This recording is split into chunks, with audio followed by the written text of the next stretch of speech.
Hello friends, Ola Wikander, your friendly neighborhood Ugaritologist, is back at it in Sweden's green and pleasant land currently.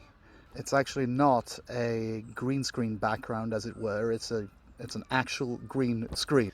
I am sitting in front of actual physical trees, can you believe it?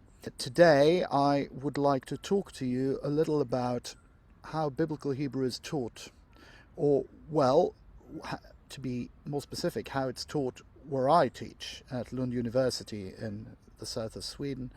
Of course, there are many ways to teach a language like Biblical Hebrew. You can do it using a sort of a traditional grammar translation method, or you can use a more direct, even a sort of living language type of approach, even though that's much rarer. And you can do hybrids.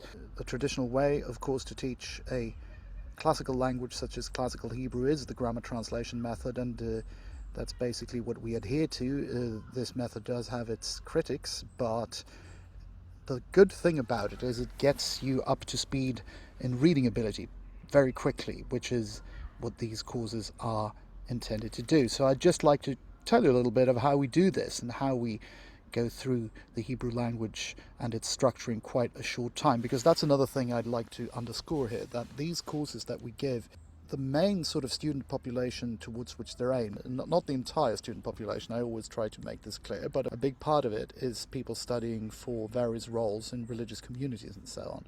And they study Hebrew as part of a much larger curriculum in which Hebrew is just a small part. So we have to get them into it really quickly. First they have a basic course over one term, and then the continuation during a second term. And in this time they're basically supposed to get to the level already after the first course. They're basically dropped into hot water attempting to read classical literature in the original. And that's basically as that if you had no English at all, if you were a Swede like where I'm from, and you have no English at all, and then you're dropped after a couple of months in the deep end trying to read Shakespeare. That's what we are trying to equip them for, which means that we have to use a very sort of strict and formalized and hopefully highly effective and efficient method to do so.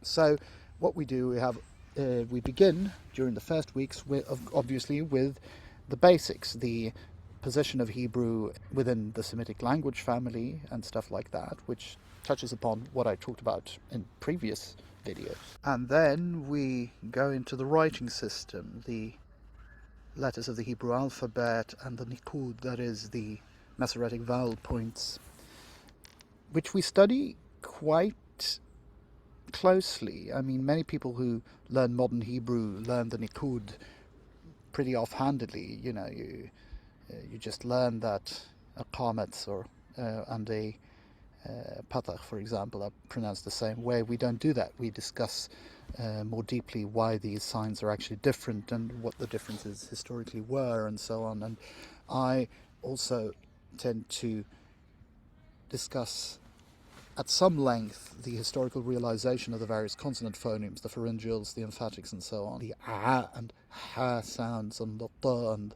g and all that.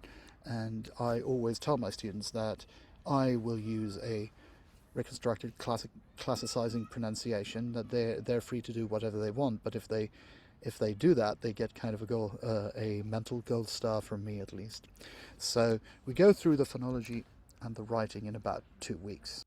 And I always like to point out to them, as I've said actually in a previous video here, that the alphabet is the least of their problems. You get into that pretty quickly because Classical Hebrew has a pretty phonological spelling system, so it's usually not hard to sort of realize what a certain word would be pronounced like and so on. Then of course it's a matter of acquiring reading fluency, but that's something that has to go on during the weeks and months that come thereafter. We always do reading aloud when we do sentences and so on, so as to get a working reading pronunciation in place. And then when we've covered the basics of the writing system and phonology, we jump straight into grammar, because that's an important thing to understand about this type of highly compressed course in an ancient language. Some of you may have done this and some of you not, but it's based around the grammar of the language. That's how you get into it. The vocabulary and stuff you can add as you go along. Vocabulary is super important, but grammar is even more important at this early stage. You have to get the structure of the language in place. And we normally start with some nominal morphology. We learn sustov, a good horse, in all of its forms and suffix forms and so on. And davar, and which means word or thing, and other basic words, and we learn to inflect those. And we learn, like I said, all the pronominal suffixes marking ownership and the construct endings and all that stuff. We don't go into all the nominal classes. Hebrew has a lot of nominal classes, but we learn the basics, how it works. And I always make a point of teaching the accentual changes, in how the stress, that is the accent moving back and forth in Hebrew words, affects the vocalization of said word, why you get davar in the singular, a word, but davarim, words in the plural, and divrei in the construct plural, the historical background of those changes, which are quite fascinating. And it's been my experience that even students that have no real background at all in historical linguistics really do like to have the opportunity of using these historical developments as a sort of linchpin and as a help for remembering the various changes, why it's devarim, words, but divrei, words of, which seems completely random, but which has a very specific historical background to it, which can be learnt and understood by even a beginning student. So I always try to make a point of teaching it in that way. Not all would, but I always do. I teach them the basic vowel rules as connected with the stress and the protoforms or preforms of the Hebrew language and so on. And then we move to the big thing when studying classical Hebrew, and that is the verbal system. Hebrew, especially classical Hebrew, has a big verbal system with lots of different verbal stems, lots of different verbal forms, and so on, and those have to be learnt. And we start, of course, with the strong verbs. That is, the verbs that don't lose any radicals. They don't lose any of their basic 3 Semitic style consonants through the inflection, and they have to learn the imperfect, the yiktol, the perfect, the qatal, learn those by heart very, very early. And I tend to tell my students, somewhat jokingly, that I should be able to call them up at 2:30 in the morning and demand that they recite yiktol, tiktol, tiktol, tiktali, ektol, yiktaru, tiktol, na tiktaru, tiktol, na niktol.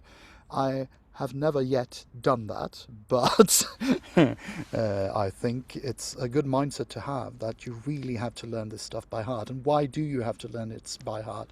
Well, because when you're working with actual texts, you don't have time to look it up every time. You have to know the basics by heart.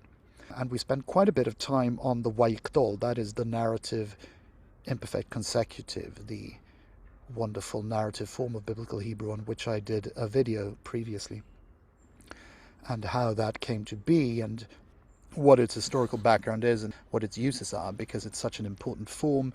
So we spend quite a bit of time going into the background and use of that form. And we go through the various binyanim, the various verbal stems, the qal, the nif'al, the pi'il, the pu'al, the hitpa'il, the hif'il, the hof'al, which mark differences in valency and actionsart in the verbs.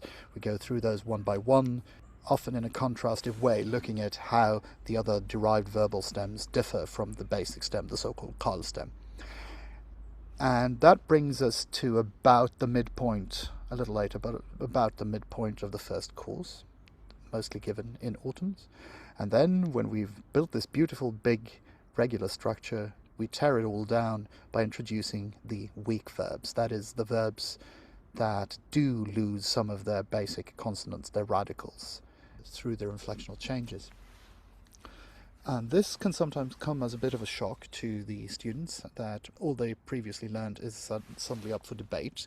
Consonants can just come and go, but I always try to soften the blow by telling them earlier that this is coming, so they should be prepared for it, and it almost always works. And then we do that all the way till January, basically. We work through all the weak verbal forms. How do we work through all this? Well, what we usually do is, as homework for every lesson, they have a number of biblical and quasi-biblical sentences to translate and analyze. And I do mean analyze closely. We're talking about extreme close reading here.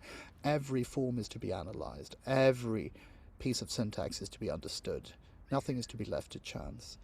And this sort of ongoing hermeneutical circle of hearing me yap on about stuff, about new forms, new constructions and so on, and then seeing them applied in concrete cases, that sort of creates a circle of reinforcement in which you first hear about the new constructions and forms, then you practice them, for example, by practicing your rote learning in those cases where you have to, like inflectional paradigms, and then you apply all that to the practice sentences that you are supposed to do until next time.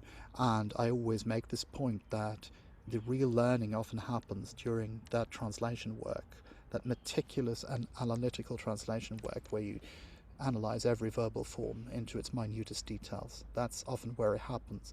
And then at some point, at like 2/3 of the course, you can often see how the beautiful, big, regular inflection, mostly regular inflectional system of Hebrew suddenly appears to the students. It's as though they suddenly take a step back and not only see the individual forms, but this big jigsaw-like system. And it's a very, very gratifying experience for me as a teacher when I see that happening.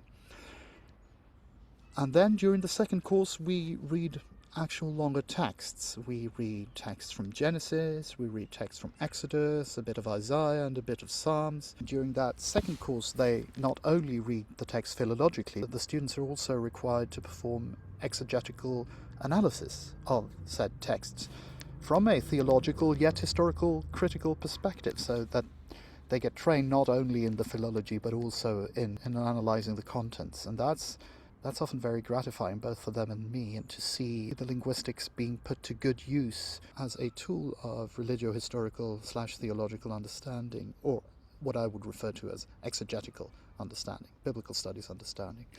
So that's how we do our first year Hebrew. It's a lot of verbs, it's a lot of rote learning, but then that is deployed very concretely onto famous and important texts that some people may even have a personal relationship with.